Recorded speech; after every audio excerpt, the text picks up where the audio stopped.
we have entered a new geological time frame, the Anthropocene, a period where human domination of the planet risks permanently changing the environment for us and other life forms for the worse.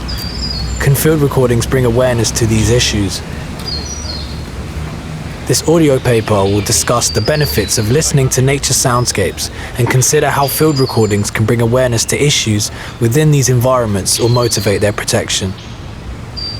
The ideas of environmental sound art practitioners and studies from the University of Tokyo and Tehran, Iran, as well as projects such as Songs from the Humpback Whale, will be deployed as its primary basis of evidence and exploring how current and past practices that have used field recordings have given benefits towards listeners or recordists, as well as understanding how sound can offer awareness of issues. Chapter 1 will use examples of early ethnomusicology as evidence of sound becoming something of value to society, as well as explaining a few different practices within field recording, Francisco Lopez and his album La Selva as a form of documentation, mainly concentrating on capturing and identifying animal sounds. Joyce Hinterding and her artistic endeavors with electromagnetic field recordings that expose sounds beyond the human physical experience. Chapter 2 will discuss the benefits of field recordings on listeners, using studies from the University of Tokyo and Tehran, Iran, which use field recordings to aid critical care patients and surgeons in attempts to relieve stress and sleep in busy hospital soundscapes. Chapter 3 will look into field recordists and the benefits they receive from their practice. With her project Bivy Broadcasts, artist Dawn Scarf explores this idea of anxious listening and exposure to nature, as well as physical space as a way of learning. Scarf inspires us to consider how sounds in different contexts can offer different experiences. Chapter 4 will consider examples of field recordings that brought awareness to issues, such as Songs of the Humpback Whale, which significantly influenced public opinion on whale poaching. This audio paper will conclude that field recordings can raise awareness of environmental issues in different ways to science, similar to Moffat, 2016, who demonstrates that the arts have an importance in conveying messages to the public. Exposure to field recordings for escapism, noise control, and even artistic practices can bring awareness towards the issues within the environments that have produced these field recordings. Moffat, 2016. If modern ecologists have reached a limit on how effectively they can communicate issues of our environment, then the arts have an emotional vibrancy that draws a personal connection. Chapter 1. First, we must establish what is meant by field recording. How are they used? What are some issues amongst field recordings and their practice? Field recording practice has its foundations in the late 19th and early 20th century practice of ethnomusicology. Since the creation of the tinfoil cylinder phonograph in 1877 and then the wax cylinder phonograph in 1888, the ability to capture music from around the world was finally possible. It made it easier for scholars to study folk and non-European music since the early phonographs did not require electricity and were relatively light. Sound became something one could experience in real time away from the source that produces it, as well as held in a physical medium and played back in the form of a wax cylinder. As we listen here to an early recording of a person singing captured on a wax cylinder.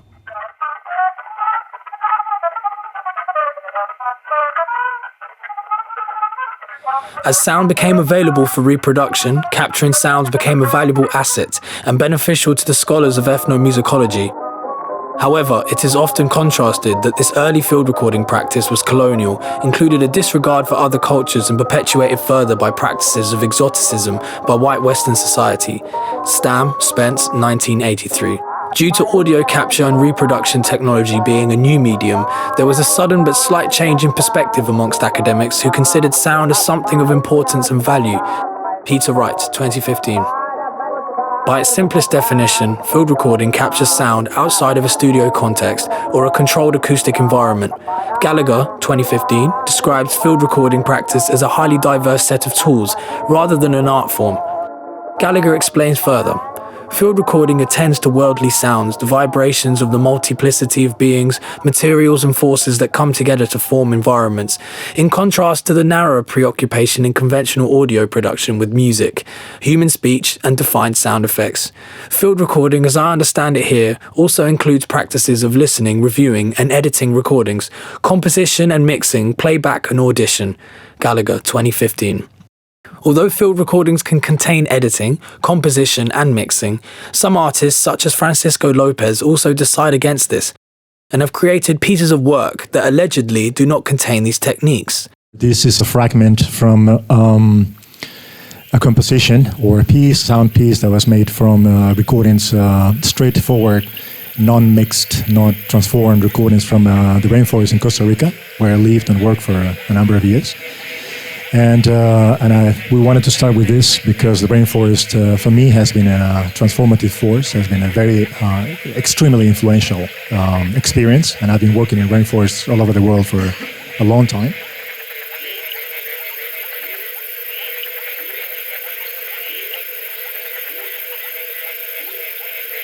Francisco Lopez's album La Selva contains field recordings taken from the Caribbean lowlands of Costa Rica, described by Lopez as a departure from traditional bioacoustics, which tend mainly to concentrate on capturing and identifying animal sounds. In his reflective essay, Lopez also discusses the process, stating, "The recordings of La Selva have not been modified or subjected to any process of further mixing or additions." Lopez's work showcase a different way of using field recordings than the conventional process of recording, mixing, editing, and composing common with sound art practice. Modern field recording practice has expanded beyond its early ethnomusicological uses, bringing us to the next period of field recording usage. Scientific studies have used field recordings to capture environments as landmarks or documentation, using field recordings to monitor animal behavior through conservational efforts. Furthermore, they are used to contrast future soundscapes against documented past recordings. Projects such as the Bioacoustic Research Program at the Cornwall Lab of Ornithology use field recordings to study and monitor the ecology and evolution of the behavior of birds. In contrast to Lopez's work, field recordings in this context are simply a tool for scientists to capture sounds essential to their studies. Field recording, in this context, is simply a tool. Another method of using field recordings is as a form of journalism. Artist Peter Cusack coined the term sonic journalism. For Cusack, he defines sonic journalism as when field recordings focus on their original factual and emotional content and intend to demonstrate the source as documentary information, rather than as source material for further work, as is often the case in sound art or music. In Cusack's project, Sounds from Dangerous Places, he uses field recordings to encapsulate his environment and asks, what can we learn of dangerous places by listening to their sounds? And the other is called Sounds from Dangerous Places, and it's aimed at trying to understand environments of disaster or catastrophe or of environmental disaster through listening to the sounds that are to be heard there. In his piece Caspian Oil, Bibi Heibat, Azerbaijan, Drilling, one can hear the busy machines operating and extracting oil from the ground.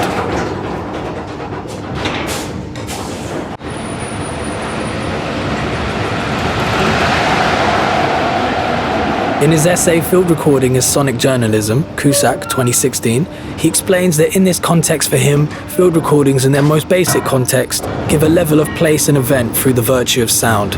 Cusack also argues that they offer more than just bare facts. They offer us a spatiality and an opportunity to use listening and sound as a way of how one might feel and react in these situations. Although other media, such as news programs, use field recordings, notably as sound effects or short sound bites within their broadcasts, which does create a sense of actuality, Cusack, nevertheless, explains that they only last a few seconds before the voice becomes the medium's dominant sonic quality. Cusack, 2016. Finally, artist Joyce Hinterding explores field recordings beyond the human sonic spectrum and incorporates electromagnetic, ultrasonic, and infrasonic recordings that constantly surround us. When captured with the correct devices, these out-of-reach experiences can become sonified for human experience. In her project Electrical Storms, Hinterding discusses our relationship and exchange with the upper atmosphere. Electricity runs through everything. Electricity. It's a kind of drone that undercurrents everything.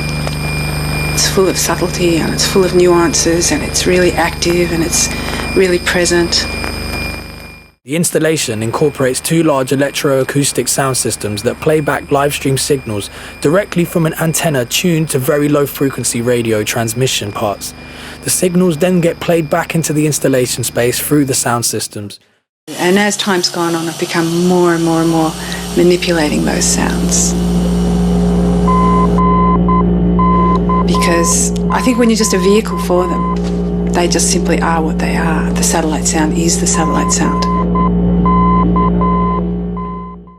For Hinterding, this brought awareness to nature and its electrical and electromagnetic phenomena and played with the theme of invisibility. These electromagnetic signals are hidden and inaudible until converted and transferred to large sound systems.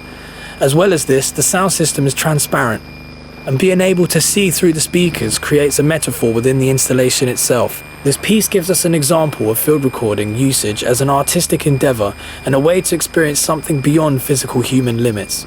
So now, the definitions and ideas around field recordings have been discussed, such as the historical context with its early ethnomusicological uses, moreover the transition into scientific uses for conservation and artistic practices of sonic journalism and fine art installations that use field recordings to offer experiences beyond our physical human sonic spectrum. One can pose a question: are there positive effects to listening to field recordings? And if so, what are they? What are some examples of positive experiences from listening to field recordings?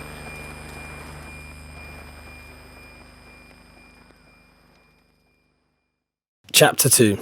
This chapter will discuss the effects of usage of field recordings on listeners, positive and negative. One can ask why humans listen to field recordings. What are the numerous reasons? Are there any issues with this? A study funded and reviewed by the University of Tokyo in 2022 explored the question: is listening to nature recordings a viable way to combat the stresses of daily life? In this specific context, the study explored how a surgeon's stress levels would react when listening to field recordings after working on an operation and then taking a 10-minute break inside an acoustically designed, encapsulated resting space. Surgeons listened to a choice of 5 different sounds: loud bird song, gentle bird song, the sound of a running river, and the sound of the wind.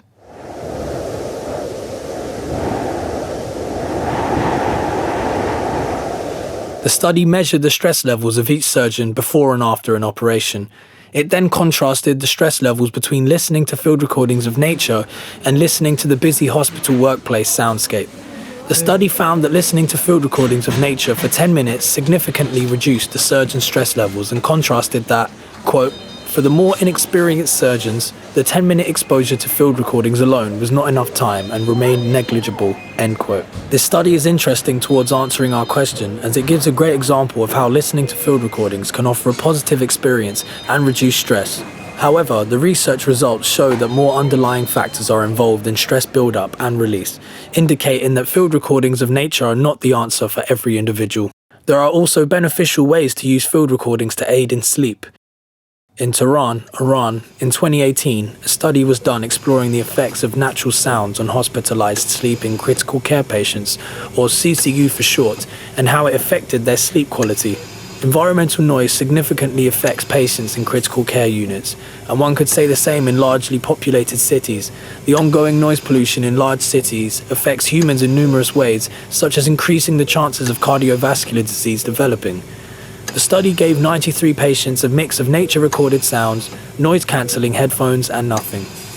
It contrasted the results and found that nature sounds considerably affected patients' sleep positively and aided in quicker recovery. As well as this, the study contrasts noise-cancelling headphones with sounds of nature to aid in sleeping. It acknowledges that noise-cancelling was still better than nothing for the patients, but that the reason for such a difference in nature sounds having a more positive impact can be because the sound of nature is rooted in human nature, something similar to the idea of the biophilia hypothesis, O. Wilson, 1993. Listening to field recordings can also give the listener a reflection on the relationships between our inner life and the outer sonic space in which one exists. Artist Ximena Alarcón created a project titled Sounding Underground. She asked participants from 3 cities to record their different journeys to work using underground metro systems in Mexico City, London, and Paris. Participants who used these underground systems as a daily routine took field recordings of their journey to work.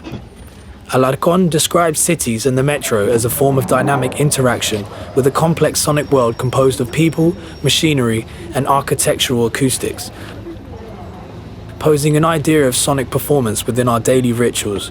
Participants chose 30 seconds to 1 minute 30 of audio from the whole field recording of their journey.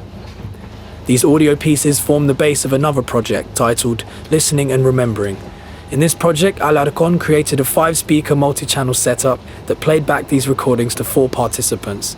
The participants would listen to the recordings from the different metros and speak into microphones the memories that would appear from listening to the field recordings.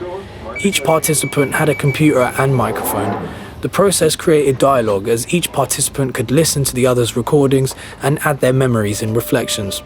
In this situation, listening to field recordings creates what Alarcón describes as mediating relationships between people and their memory of the metro space, inviting collective negotiations about feelings and understandings of a shared space. Participants acknowledged that this project gave them a more expansive idea of a shared sonic environment and their impact on it. This further explains the multiple benefits of listening to field recordings that are not just for well-being. Alarcón's piece situates itself alongside other practitioners such as Lopez and Cusack, who consider understanding sound as knowledge, and our impact on the soundscape is an essential reflection for one to have. However, despite the many positives of listening to field recordings, there are some questions about these practices and considerations. Is the outcome always positive? What are some of the critiques of this practice? A significant critique of field recordings is the idea of authenticity within them. Do they accurately depict these recorded environments? Anderson and Rennie explain in their journal article, Thoughts in the Field, Self-Reflexive Narrative in Field Recording. Quote, "For a long time, field recordings have been a form of authentic documentation, or at least considered so when used as accurate depictions of human-populated and non-human populated soundscapes." End quote. Anderson and Rennie discussed that this is incorrect. There are many ways in which a field recording cannot accurately represent. For instance, mic placement. Where the recordist chooses to place the microphone is essential to field recording. Different mic placements can offer a different representation of the recorded environment. As well as this, the humans involved in these practices are typically silenced and unvoiced. Something Peter Wright, 2022, calls the noisy non-self. Although there are issues with representation and authenticity within field recordings, Anderson and Rennie acknowledge that modern practitioners have engaged with more of a self-reflexive narrative than previous ones. Anderson and Rennie also ponder a thought that will be discussed later in this audio paper. The idea is that the arts can bring a different perspective than science can deliver, that both can learn from each other. Moreover, art forms that use field recordings in ways that are aware of their position within the field and their understanding of representation can offer a different experience of listening to field recordings. So how does this contrast with art practitioners that use field recordings within their work? Does their experience with field recordings differ from those who only listen? What does a recordist experience that does not translate when listening to recordings? Chapter 3. Practitioners' relationships to field recordings are different from those who listen. Foremost, the reason is the act of doing and interacting with the field in the literal sense whilst recording. For Peter Wright, 2022, field recording begins before microphone placement, and exposure to the field becomes a conduit for learning and translation. Listening to field recordings struggle to share a similar experience. Field recordist Jez Riley French discusses similar opinions when interviewed for the book In the Field, The Art of Field Recording. He says, quote, "For me, what I do fundamentally is listen. So sometimes I don't even press record, especially if doing that would have broken the moment." End quote. So for me, that's what it's about. It's about the listening. The fact that I can then press record and capture that is an added bonus. Riley French explains what Peter Wright described, that exposure to the field is a conduit for learning. Being out in the field and amongst the environment offers a unique experience that field recordings fail to transfer. Furthermore, This accentuates some critical differences between the recordist and listener. Being in the field physically offers the recordist a chance to learn and understand through experiences that are difficult or sometimes impossible to translate for field recording listeners. Moreover, for the field recordist, field recording could be more than just placing microphones and pressing the record button. Listening to field recordings also does not offer the real spatial experience practitioners sense in the field. Feld, 1991, discusses this in his essay, Voices of the Rainforest, Politics of Music. Feld confesses his frustration with the analog 2-track recorders that he had to use due to digital technology needing to be more reliable to replace the analog equipment whilst field recording in the rainforest of Papua New Guinea.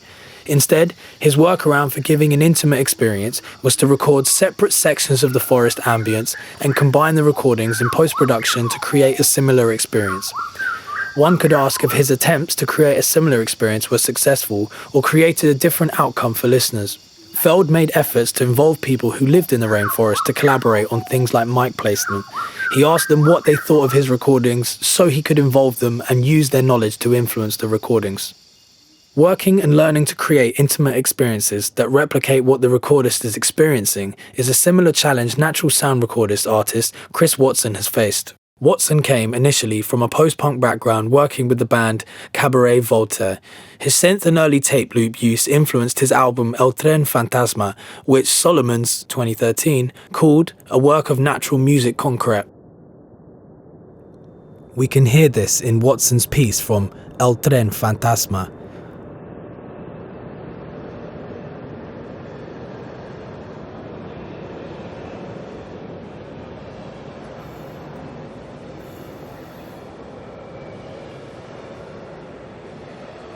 Smith discusses Watson's methodical framework and situates this practice in ecomusicology. Allen and Dorr, 2016, define ecomusicology as a practice that uses sound or music relating to the issues surrounding ecological and environmental issues. Smith's ideas and Allen and Dorr's are essential as they position Watson's work as more of a pursuit of artistic endeavour than just the capture of soundscapes. His field recording experience for his album El Tren Fantasma was a personal reflection on soundscapes, and he describes it as this: "It's a very personal representation of an experience. Anybody who made that journey with a sound recording device would come up with something completely different." Watson, 2011. In this sense, field recording is a personal experience for this practitioner, and field recording is a practice of personal representation. Watson, 2011, describes his drive to record as being fascinated by this process of exploration and discovery. Compositions and artistic sound releases on labels such as Touch Music grounds his work in more of an experimental sound practice. Similar to the earlier description by Gallagher, 2015, describing field recording work using techniques such as reviewing and editing recordings, composition and mixing, playback and audition when part of an artistic composition, which also contrasts Lopez's opinion on the matter. Dawn Scarf and her project Bivvy Broadcast also offer a different outlook towards the relationship differences between practitioner and listener of field recordings to the recorded sites. Scarf's project was part of a residency with Forest Commission England that took Scarf around a multi-site specific project in multiple forests around England. In her project, she was sleeping in a bivvy bag, wholly exposed to the elements during her trips. She decided to create a live stream broadcast of her bivvy sessions to understand if the live stream broadcast of her field recordings conveyed the same experiences she felt in the forest alone, which she described as a sense of, quote, anxious state of listening. End quote. Scarf, 2016, page 154. And every bivvy broadcast was, quote, a chance for me to be in a prolonged, captivating listening situation, to listen as if my life depended on it, end quote. She noticed that listeners tended to confuse the sounds of roads with those of wind or streams, and the microphone hiss as rain. This experience for the listener is similar to the acousmatic works of Pierre Schaeffer, whose focus is to create pieces of work that the listener does not know what source created the sound.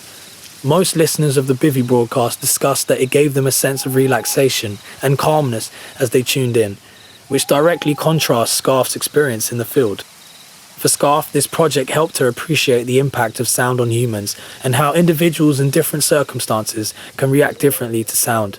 The same sound source, when listened in a different perspective, can offer a completely different experience to another. An extensive critique of field recording practice that these practitioners engage with is the ideas of ethics within their work. What do these practitioners do to ensure they are not disturbing the environments they record? Coelho, Graziano, and Giacomo, 2009, discussed the ethics around natural history documentaries, but one can use these points against recording natural environments and non-human species. They discussed the idea that modern-day non-human documentaries have become an industry, with companies directly profiting from the documentation of animals and wildlife. A Year on Planet Earth. Streaming soon on ITVX. It is dangerous to commodify non-human species and consider their existence as a form of making capital. Do the benefits of satisfaction and entertainment qualify as valid excuses for negative issues caused in the field? For Watson, he ensures that he has permission wherever he records. Moreover, he masks his microphones with foliage and camouflage to capture these close-up recordings to not interfere with the subject or environment. However, Coelho, Graziano, and Giacomo, 2009, further argue that more is needed. The benefits caused by field recordings are insufficient for the environments and non-human species within them. Despite techniques to cause minimal interference within the field exist, the corporations and industry surrounding documentation and capture of natural environments as content for entertainment further perpetuate capital as priority. So despite listeners and recordists engaging and using field recordings within their practice, does a framework exist where the benefits of field recording bring awareness towards environmental issues? Can we establish a way of working that amplifies the positive experiences when listening to field recordings? Chapter 4. The arts have long been subjected to and motivated by social and political issues. In some instances, artistic creative practices have pushed, motivated, or brought awareness to them.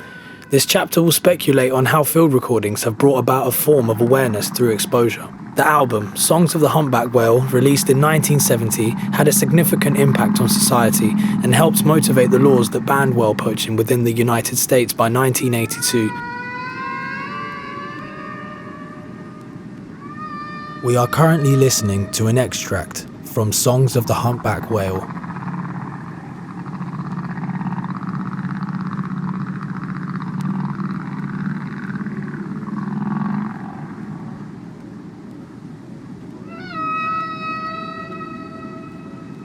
The project Songs of the Humpback Whale was originally the recordings of Frank Watlington, who worked for the US Navy during the Cold War.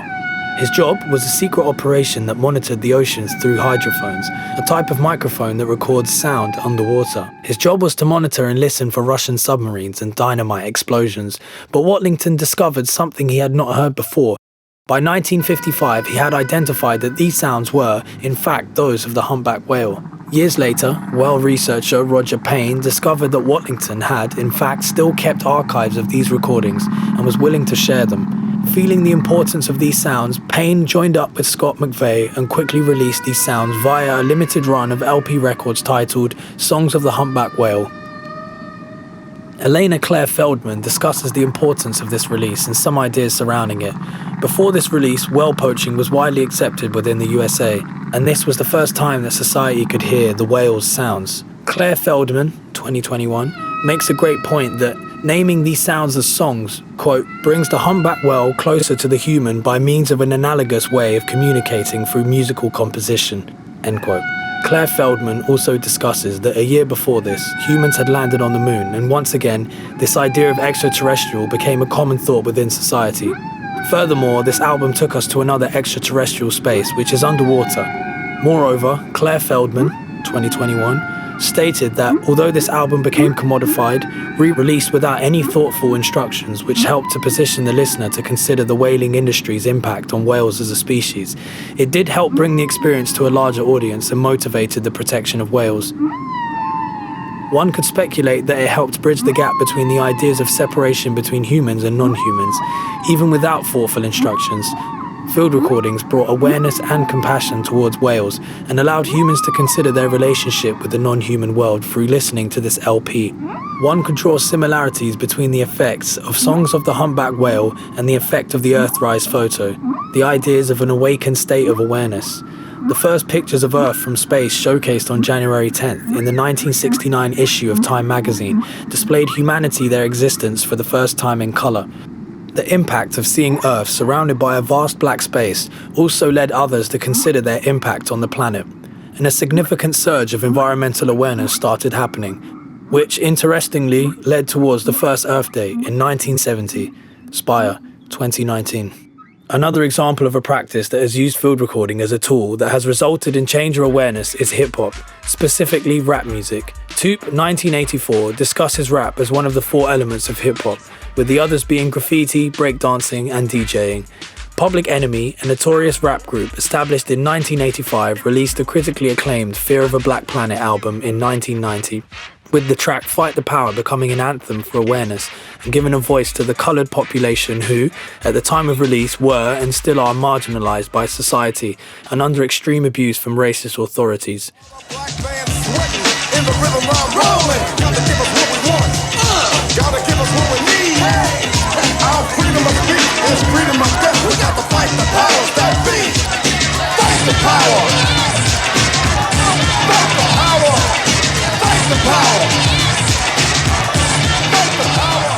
Martinez Sainz, 2009, discusses visiting artist Brian Bain advocating for hip-hop as a social movement that can catalyse change. Furthermore, L. Dennis, 2016, draws Public Enemy as one of the critical influences for young people of colour currently fighting in the Black Lives Matter movement, and that the politically charged movement in which Public Enemy took part was some of the foundations for it. L. Dennis's ideas are important as they directly link awareness and influence caused by a sonic piece of work.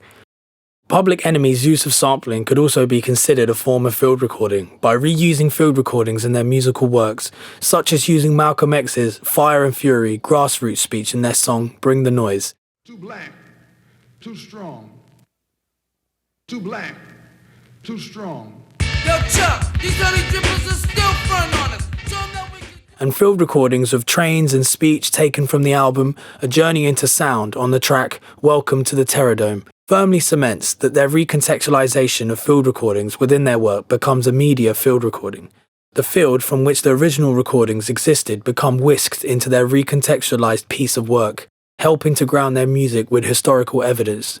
If we refer back to Gallagher's definitions of field recording, in that case it is simply a recording taken, quote mark, outside of a studio context or a controlled acoustic environment, Gallagher, 2015. Then we can easily apply sampling as the act of recording, and the field, which in this context is listening to records in their parents' homes, TV channels or the radio, which are all not controlled acoustic studio recording environments.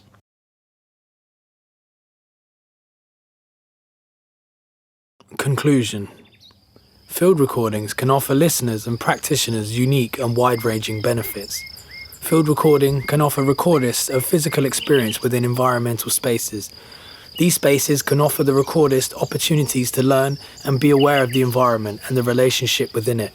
As Peter Wright described, the field is, quote, a conduit for learning, end quote. Field recording for recordists can start as curiosity and further motivate practitioners to go and visit locations of environmental issues, such as the work of Peter Cusack's Sounds from Dangerous Places. For Cusack, this is a way in which sound becomes source material or factual and emotional content. Cusack, 2016. Field recordings can also be repurposed and sampled to help bring awareness and ground the message embedded within artistic works. The act of sampling field recordings, such as the work of Public Enemy, can be considered a form of media field recording, where recontextualized field recordings, such as those of Malcolm X, can anchor the political and social messages within their work. Alternatively, field recordings can be simply a form of escapism. As showcased within the research project from the University of Tokyo, field recordings in that sense were a tool to take surgeons away from their environments and offer them a quicker way to de-stress and be more efficient in recovery. In this sense, field recordings were simply a tool with no intention of bringing awareness to any issues within the recorded environment. However, the examples showcased in Chapter 4, such as the project Songs from the Humpback Whale, sparked conservation concern, and through public pressure, American lawmakers banned whale poaching. This banning of whale poaching is evidence of how listening to field recordings can offer awareness, which sparks a change in society. Listening to field recordings also offers us a form of awareness of the relationship between human and non-human existence and the interplay that exists, such as the study done on surgeons by the University of Tokyo, can also spark awareness of environmental issues within the listener in a similar way that Songs from the Humpback Whale did. There are critiques of using field recordings within artistic words. A.M. Keingeiser, 2021, says that Recording environments is not a benign act at all, and there certainly are environments that cannot and should not be recorded. They point out that the importance of recognizing what one is doing when recording, and that there are political, ethical, economic relationships which that space is creating and is created through. Theorist Timothy Morton, in his book Ecology Without Nature, discusses the issues within the aestheticization of nature and using it within an artwork. He says that, quote, putting something called nature on a pedestal and admiring it from afar does for the environment what patriarchy does for the figure of a woman. It is a paradoxical act of sadistic admiration. Morton, 2007. Morton wants to point out that nature and humans coexist. Works that use nature and exclude humans from them fail to recognize this complex relationship that exists. For humans to record nature or use it and put it in isolation, or how he describes it, a pedestal, separates the relationships that coexist within these spaces and takes the context away from it. Despite the negatives of field recordings and their usage, one can use them as a tool for environmental awareness, such as the works showcased in Chapter 4. Although this audio paper acknowledges the negatives of field recordings and using them as tools, it also points out that now is a necessary time to figure out how we can help raise awareness of environmental issues, and that field recordings are simply one tool for it. TJ Demos, 2017, disagrees with the Anthropocene theory and considers Capitolocene a more fitting description due to the idea that capitalism is the cause of environmental issues. Nevertheless, TJ still agrees with the warnings that Anthropocene discourse discusses, that we must be aware of our impact on this planet or risk changing it for the worse. Now is a necessary time to find tools and frameworks that help raise awareness. This audio paper states that the types of field recordings that can bring awareness to issues could be vast, and that as tools, they can work to bring awareness to environmental issues. Some of them could be the sounds of forest fires, the noise pollution in rural areas, the sounds of illegal logging, melting ice caps,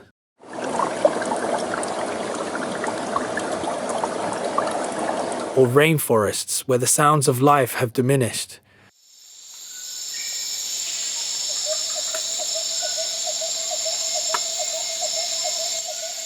Field recording equipment has become more affordable, and 32-bit float technology allows untrained users to work professionally without considering levels. Due to more artists engaging with the practice and sharing their work, listening to field recordings is becoming more accessible. This audio paper concludes that a potential outcome of this will be that more people will consider how sound affects them. Through exposure to field recordings, issues can become apparent.